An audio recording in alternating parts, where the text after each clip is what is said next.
Brett McKay here, and welcome to another edition of the Art of Manliness podcast. And when it comes to high-stakes endeavors, few are as fraught as brain surgery. One false move, and you can forever alter someone's life. That's why my guest has spent his life studying how to master fear and enhance performance and gain insights that can help anyone do likewise in every area of their life. His name is Dr. Mark McLaughlin, and he's a wrestling coach, a lecturer at West Point, and a practicing neurosurgeon, as well as the author of Cognitive Dominance, a brain surgeon's quest to outthink fear. Today on the show, Mark and I discuss how fear manifests itself in a range from mild discomfort to full-blown paralysis, and how you can get a handle on it by developing cognitive dominance. Mark then unpacks what cognitive dominance is and how it involves being able to overcome our visceral reaction to unexpected events and respond to elements outside our control with poise and composure. We then talk about how to gain that kind of composure by breaking things down into objects. These are things that exist independently of us with features everyone can agree on, and subjects, things that are specific to you and encompass the sphere within which you can personally act. Mark walks us through how the objective and subjective can form an X and Y axis, and how you can map the things that happen to you into the four quadrants they form in order to figure out how to respond.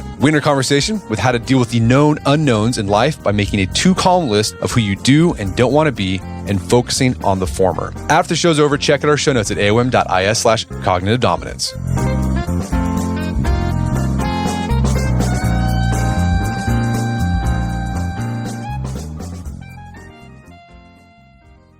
All right, Dr. Mark McLaughlin, welcome to the show. It's my pleasure to be here. Thanks, Brett. So you are a neurosurgeon, a brain surgeon, and you're also an author. You wrote a book called Cognitive Dominance. And in this book, you explore extreme fear and how to overcome it. So how did a neurosurgeon end up exploring the topic of extreme fear? Well, I think we all have episodes in our life of extreme fear. And I guess each of us perceive it and experience it in a different way. For me, I think it came as I was a young neurosurgeon because I care a lot about my patients. And that's something that's very hard to balance because in order to be a good doctor and a good surgeon, you have to be objective and you can't lose your objectivity, certainly when you're in the operating room and you're in dangerous situations. And so it's a very hard thing to balance. I think, obviously caring a lot makes a great doctor, but it can also get in the way of you making important decisions and, dealing with emergency situations. So for me, that's kind of where it started. I kept struggling with, how can I really, really care about this person and yet dispassionately make the decisions that I need to make as things unfold and particularly when things might potentially go wrong? And that's really when I started thinking a lot about fear and how I could put it in its appropriate place, because you need a certain amount of it to perform, but too much is paralyzing and too little doesn't get you to rise to the occasion. Well, you call this paralyzing, like thinking about being freaked out. You call it the fear of freak out. And you kind of break down what are the elements of the fear of freak out. What are those elements when you know you're about to do a surgery that's a real big deal? For you, it was doing surgery on kids. That's the thing that kind of sort of triggered it. So what are those elements of the fear of freak out? So if you are experiencing or you're practicing avoidance behaviors, escapism behaviors, if you're engaging in poor coping strategies, if you're reverting to your lesser self, then you are in the fear freak out. That's when, it's some form of the fight or flight response. So it's important for you to be able to identify that in anyone's behaviors. For me, it was, why do I keep trying to not think about this problem or put it off or, distract myself from thinking about the problem that's really bothering me? Because once I start really putting my efforts towards what's bothering me and I think it through, my anxiety level goes down. So that's the thing you need to focus on before you get to the fear freak out. The fear freak out is obviously the extreme case when you just decompensate, instead of, making the phone call to your sick brother who just got a bad diagnosis, you avoid it. You do something else. You don't do what needs to get done. So that's the fear freak out experience that we all have in certain ways. For me, and one of my surgeries that I talk about in the book was a young girl that had profuse bleeding. And my initial reaction was to move and pull the endoscope away from the bleeding, which is the exact worst thing you could do. You need to keep the endoscope focused on the bleeding so that the blood can come out through the endoscope tube and not press on the brain. So it's really identifying your fight or flight response and then putting a governor on it and really thinking it through. In this governor, you call it cognitive dominance. When did you first hear about this idea of cognitive dominance? And we'll get into it a little bit more in our conversation, but big picture, what are the elements of cognitive dominance? Yeah, I first heard cognitive dominance when I was giving some talks up at West Point for a class in human performance at the Center for Enhanced Performance, which is headed up by Dr. Nate Zinzer. And I was asked to speak to the cadets, and I go there annually, and we talk about, what are the key performance indicators that help us in performing at our best and what impedes our performance. And as I was telling some of my stories, one of the cadets stood up and said, that sounds a lot like cognitive dominance. I had never heard the term before. And he defined it for me. And he said it's enhanced situational awareness that facilitates rapid and accurate decision-making under stressful conditions with limited decision-making time. And to them, it was a military term, and it's defined as such. But I thought to myself, wow, that's more than just military thinking. That's medicine.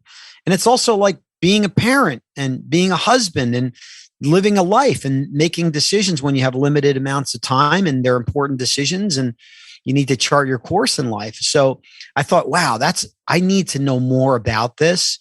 How do I get this cognitive dominance thing? And what keeps me from being cognitively dominant? And that's when I sort of began my search. I had been studying human performance for years, but this really crystallized my thoughts and it helped me start shaping the narrative of my book. And a big part of gaining cognitive dominance is understanding fear and our response to fear. And you spend a lot of time in the book going through this and you get into details with it. But like big picture, like what is fear? Like when you ask people, how do you define fear? What sorts of answers do you get? And then how do you define it?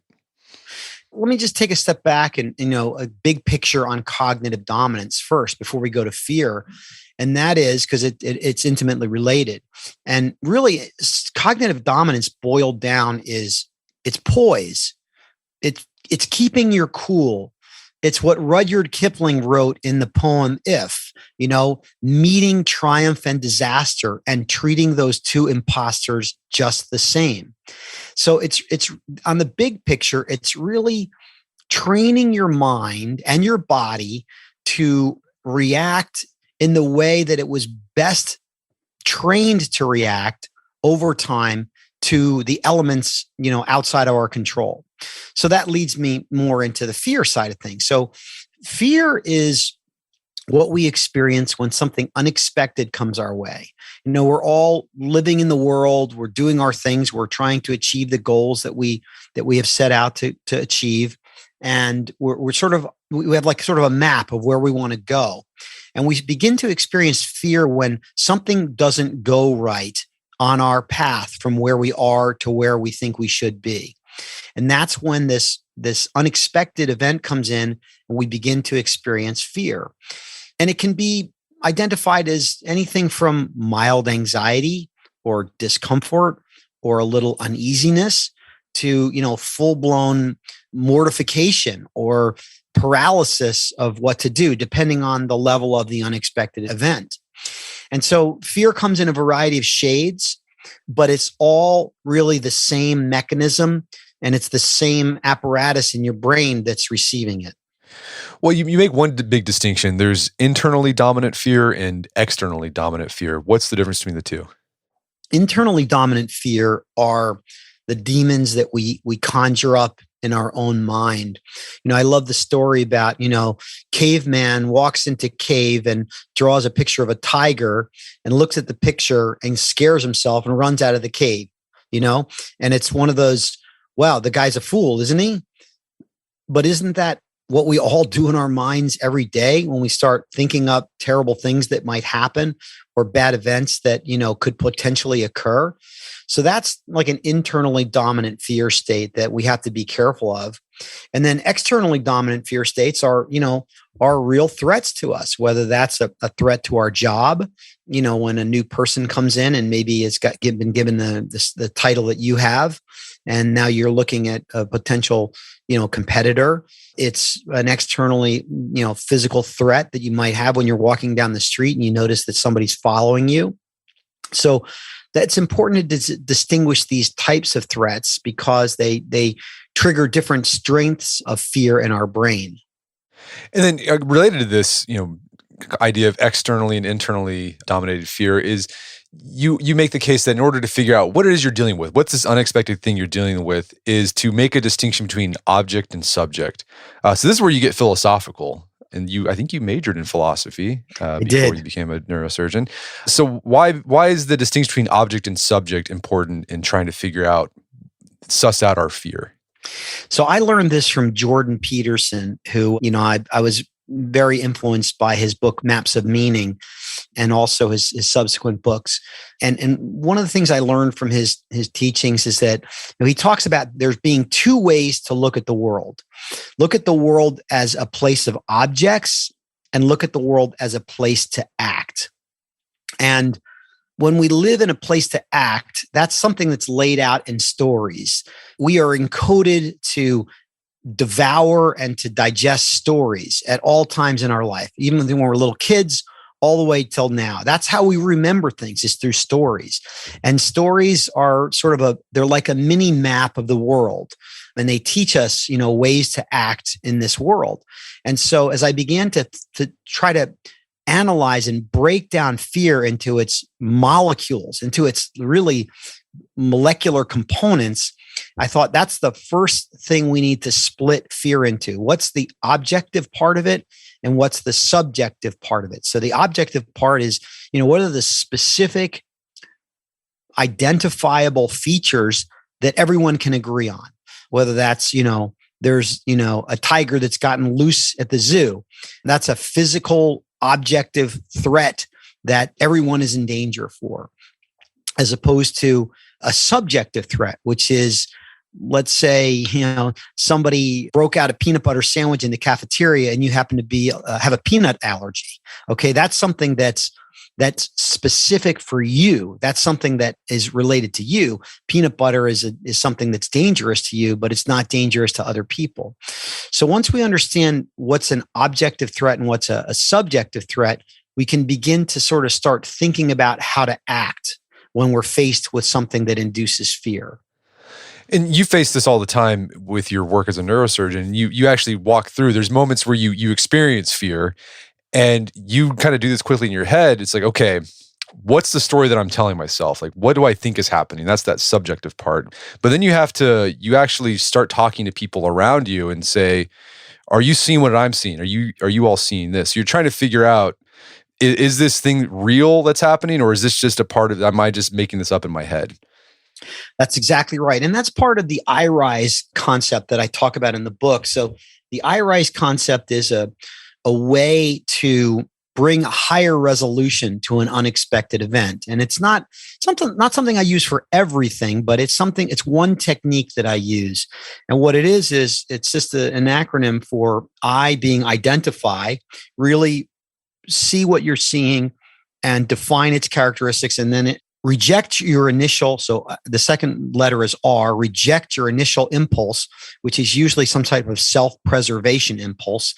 That's what I talk about in the book is Brain 1.0, your fear guardian, your fear detector. And then the third letter is inventory. So it's IRI, inventory, which is basically look around, talk to people. Has anybody else experienced this? Get as many perspectives as possible, because that's going to help you solve the problem. And then stabilize, which is the S in IRISE, and that's act try and buy some time, act with the lowest possible cost. In medicine, we say that first do no harm. So that means like think about it, stabilize, buy some time if you can, think about it overnight if it's possible, if it's not an emergency. And then lastly, reevaluate and really try to think laterally, try and come up with alternative solutions to the problem. So that's, one technique that I use to kind of deal with an unexpected event.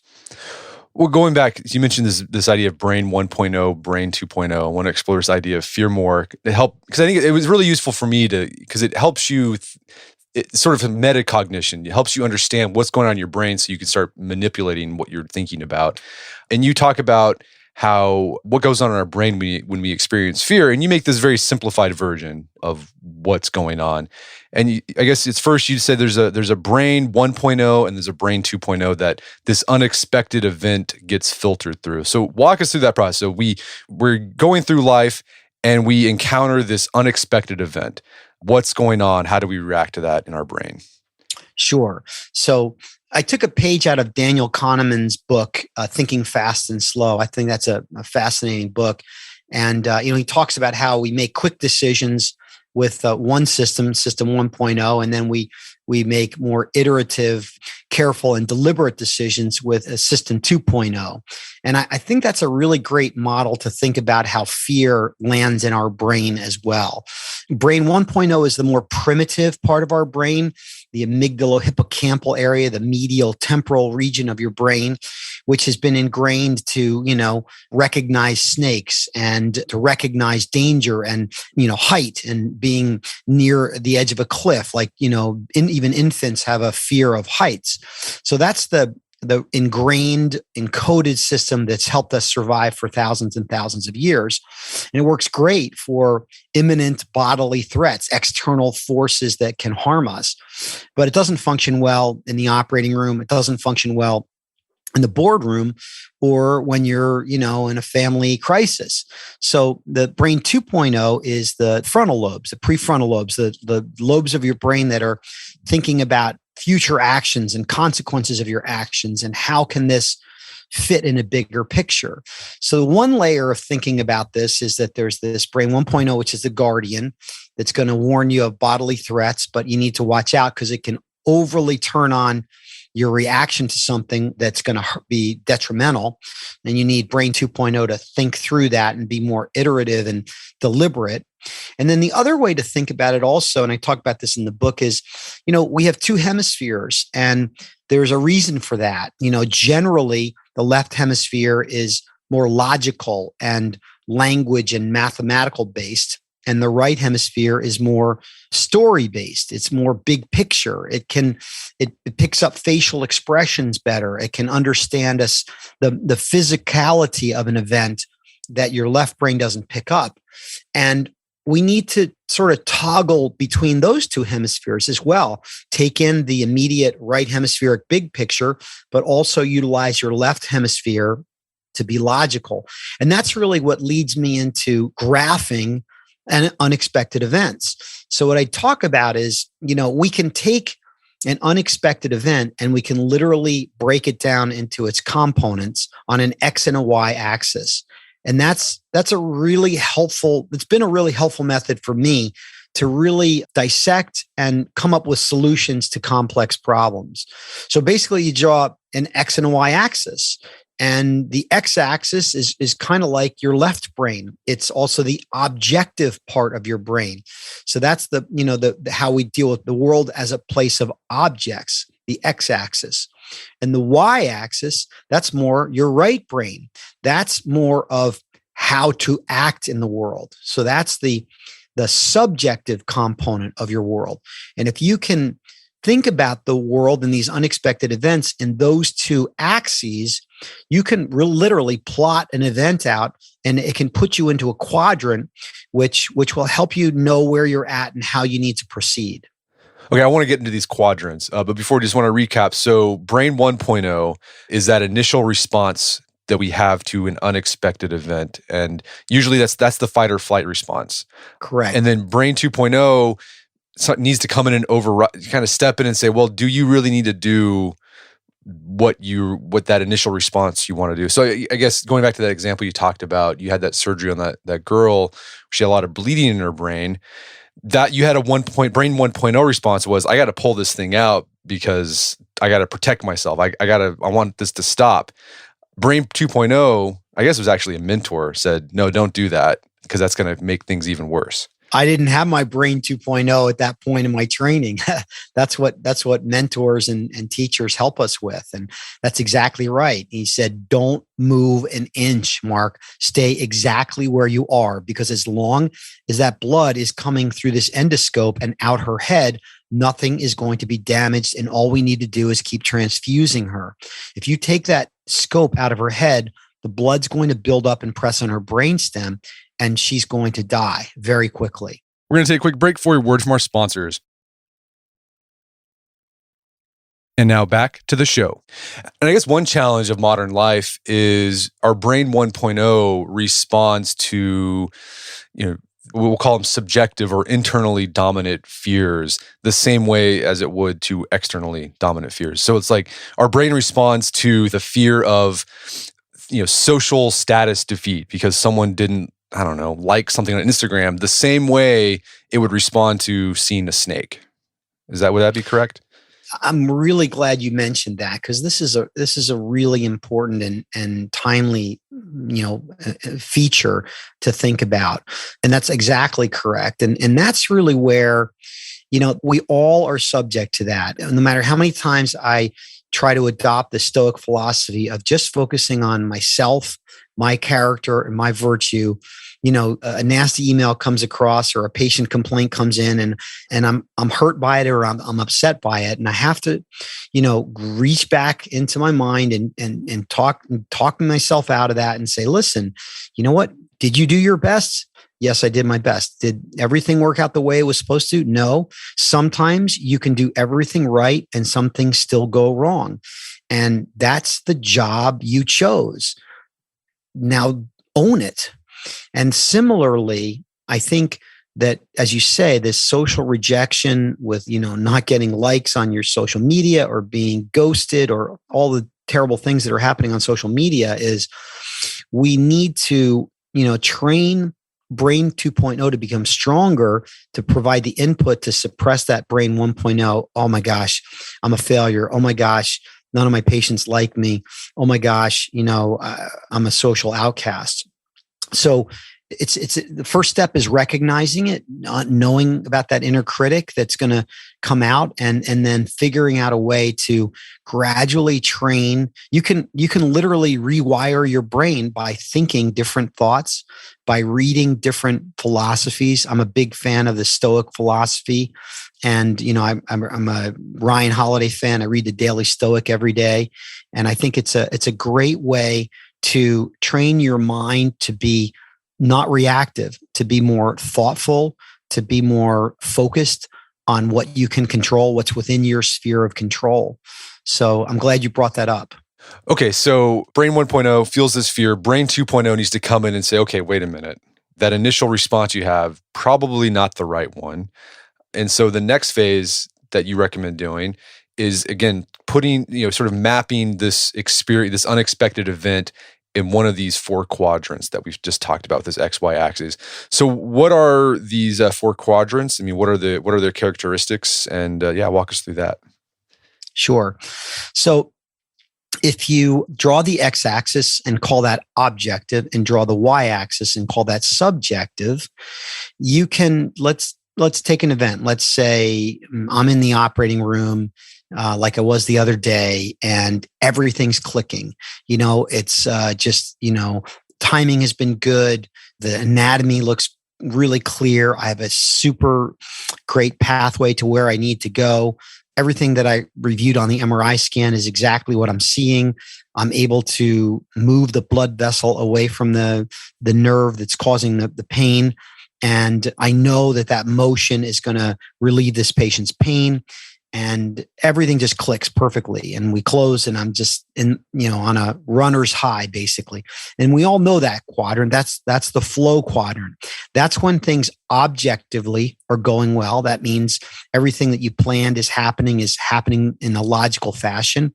And subjectively, I'm fulfilling my life mission to be the best doctor I can be. So that's a positive on the objective and a positive on the subjective. That puts me in the upper right-hand quadrant, which I call flow. And we've all experienced it in many different ways. And that's when, the world is in sync and it just feels wonderful. Then sometimes we have something that's objectively positive that happens in our lives, but subjectively, it turns out to be something negative. Like you get a job promotion, and so you got, a raise and you've got more status, but then you find out your boss is toxic and it's going to be a miserable experience in this new position. So that's when something objectively is positive, right? You got a raise, you have a higher status, but subjectively, having a peaceful day at work and achieving what you set your life goal to be doing at work is going to be impeded by this toxic boss. That's subjectively negative. So that's going to put you in the lower right-hand quadrant, the quadrant which I call the calm before the storm. That means you're going along and you're doing what you're doing, but something bad is probably going to happen, or you're going to need to change to get out of that uncomfortable state. Then sometimes we deal with something that's an unexpected event that's not only objectively negative, but it's also subjectively negative. So that's terrible experiences that we have. That's when a young patient that I operated on passes away, or I see a trauma that comes to the hospital and I do everything I can to save them and they die. I've got to go out and I've got to go talk to this family and tell them what just happened. It's a terrible, terrible experience for the family. It's a sad experience for me, and it's unpleasant in every way, shape, or form. It's going to hurt. Yet, I know that that's something that I have to do, and I'm going to go out and I'm going to do the very best job I can in telling them what happened and how it happened, and knowing that conversation I have with that family is going to be something that they remember for the rest of their lives. So it's got to be done perfectly. And sometimes there's no way out of the all is lost quadrant. That's the lower left-hand quadrant. But usually over time, you can climb your way out of it. And that will lead you to the upper left-hand quadrant, which is the birthing a new skill set quadrant, or the resiliency quadrant. And that's where an unexpected event occurs in our lives that's negative, yet subjectively, it turns out to be something positive. Like you lose your job, but then you get a chance to write the book you always wanted to write. Something like J.K. Rowling had an opportunity to do when she was unemployed and trying to figure out what she wanted to do with her life. She began writing Harry Potter. So these are things that we all experience as well. And we say, yeah, that was not fun, but it turned out to be the best experience I ever had in my life. And those are the 4 quadrants. And what I talk about in the book is that if you have this unexpected event and you have this uneasiness and you're experiencing fear, if you can map it out to whatever quadrant you're in, then you can figure out what you need to do next. And the moment you figure out what you need to do next, your anxiety goes down, your fear goes down, and you begin performing better. Well, okay, so are there different responses that you should take, general responses you take depending on what quadrant you're in? I guess if you're in that flow quadrant, it's just just go with the flow. Don't disrupt that. Just go with it. But let's say you're in that bottom right quadrant. I guess it's objectively good, subjectively not good. What should be your response be in that situation? Exactly. When you're in flow, don't ask any questions, don't try and break that down. Just go with it and enjoy it.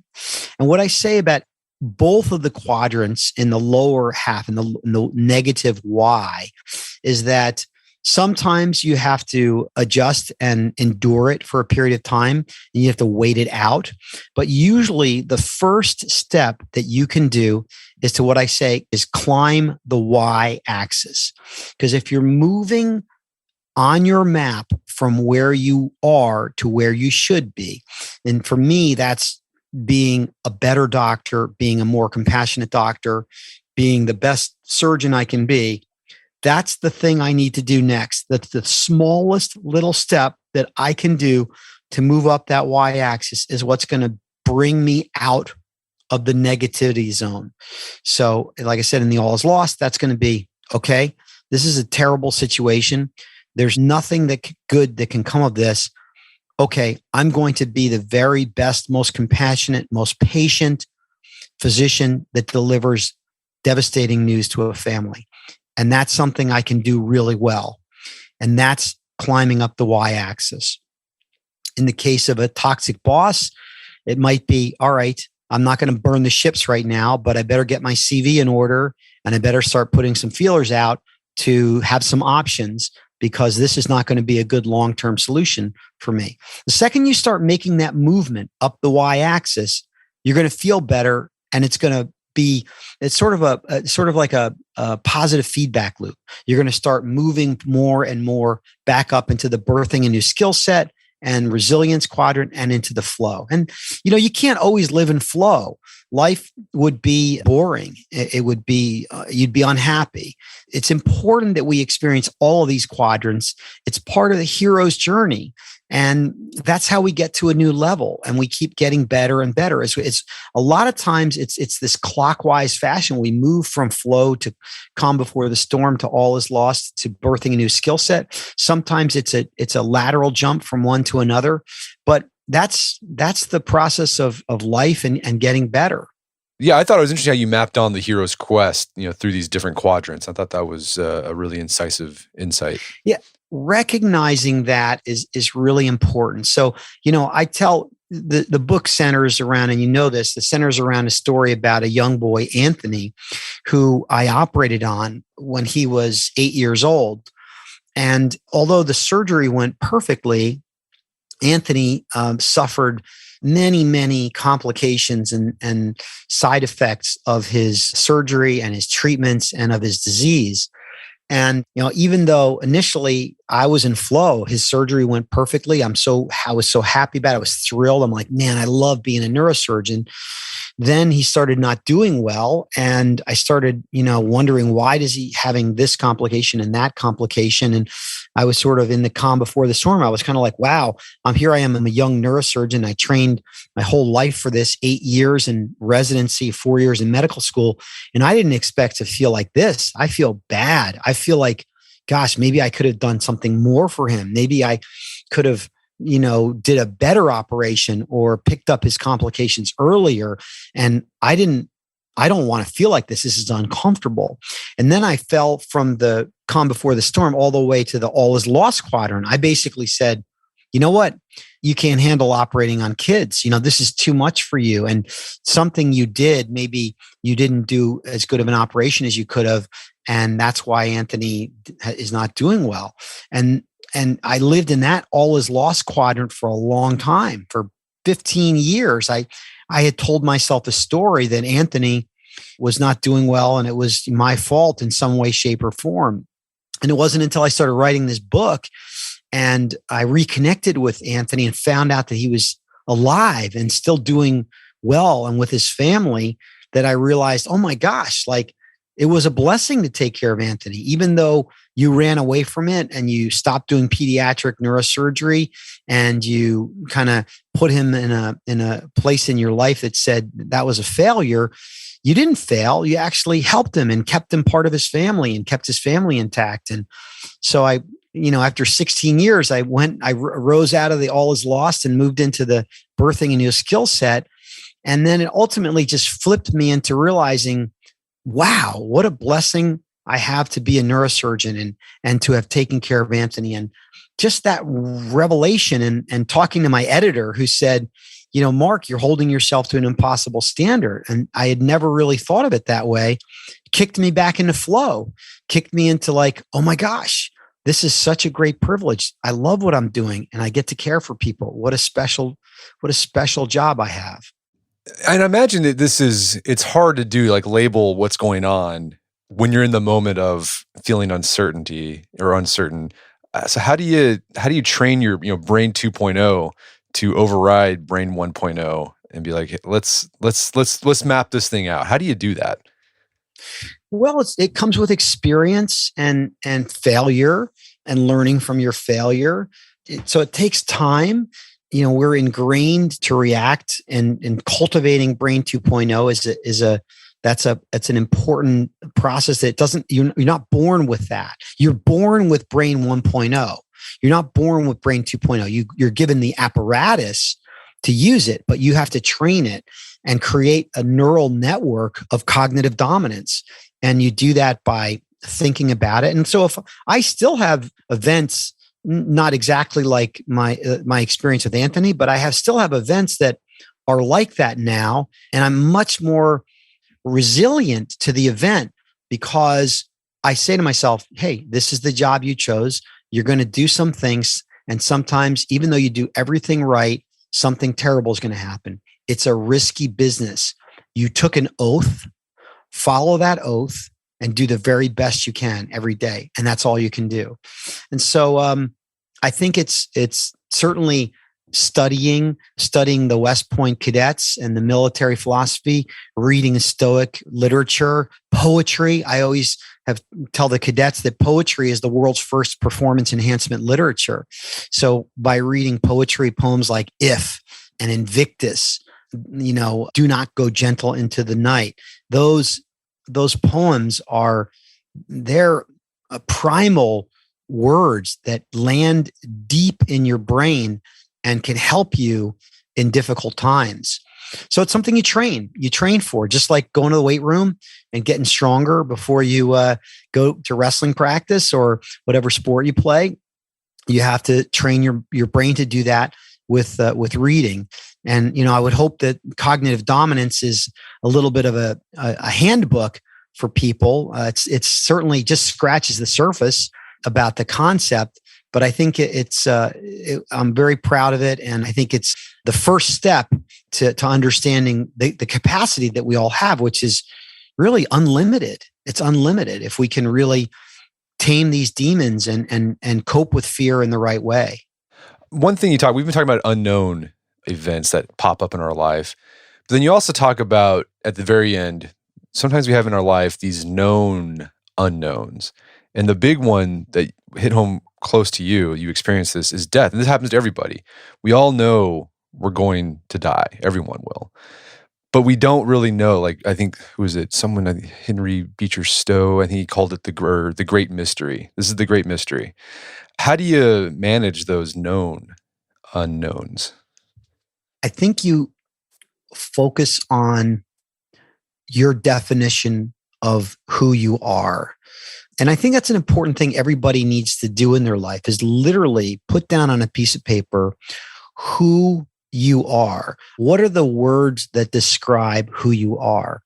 Integrity, partnership, selfless, generous. What do you stand for?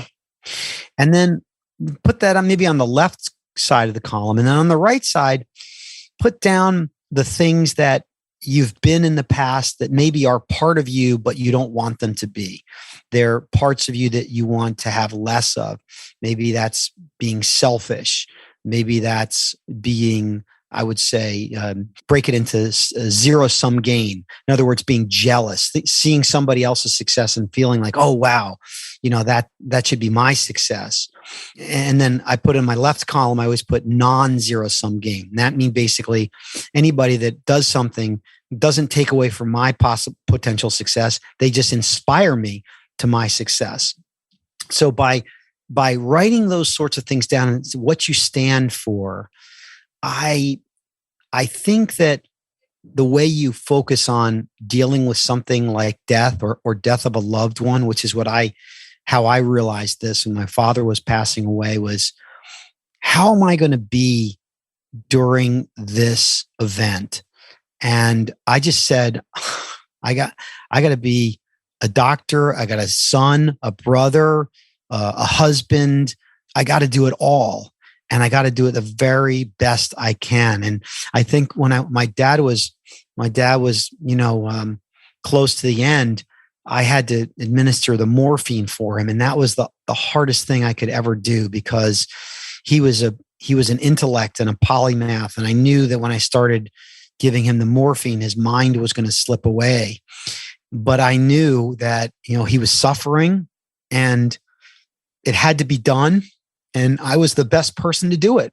So I leaned into it. And I think that's what you got to do. You got to lean into what you define yourself as. And if you do that, I think you're living a good life. Well, Mark, this has been a great conversation. Where can people go to learn more about the book and your work? I have a website, markmclaughlin.md.com. There are a number of videos of my talks and YouTubes. I also have a YouTube channel that you can pick up from the website, and Mark McLaughlin MD Instagram. And obviously the book, I think, is a great start to be introduced to cognitive dominance.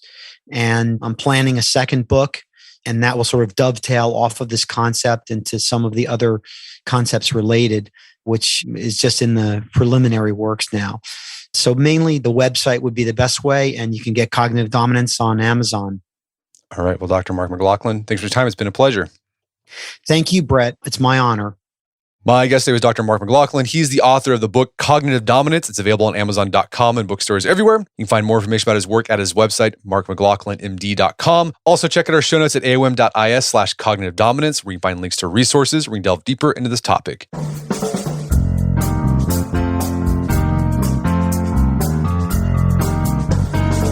Well, that wraps up another edition of the AOM podcast. Make sure to check our website at artofmanliness.com, where you can find our podcast archive, as well as thousands of articles written over the years about pretty much anything you can think of. And if you'd like to enjoy ad-free episodes of the AOM podcast, you can do so on Stitcher Premium. Head over to StitcherPremium.com, sign up, use code Manliness at checkout for a free month trial. Once you're signed up, download the Stitcher app on Android or iOS, and you can start enjoying ad-free episodes of the AOM podcast. And if you haven't done so already, I'd appreciate if you take 1 minute to give us a review on Apple Podcasts or Stitcher. It helps out a lot. And if you've done that already, thank you. Please consider sharing the show with a friend or family member who you think would get something out of it. As always, thank you for the continued support. Until next time, this is Brett McKay, reminding you to listen to the AOM podcast, but put what you've heard into action.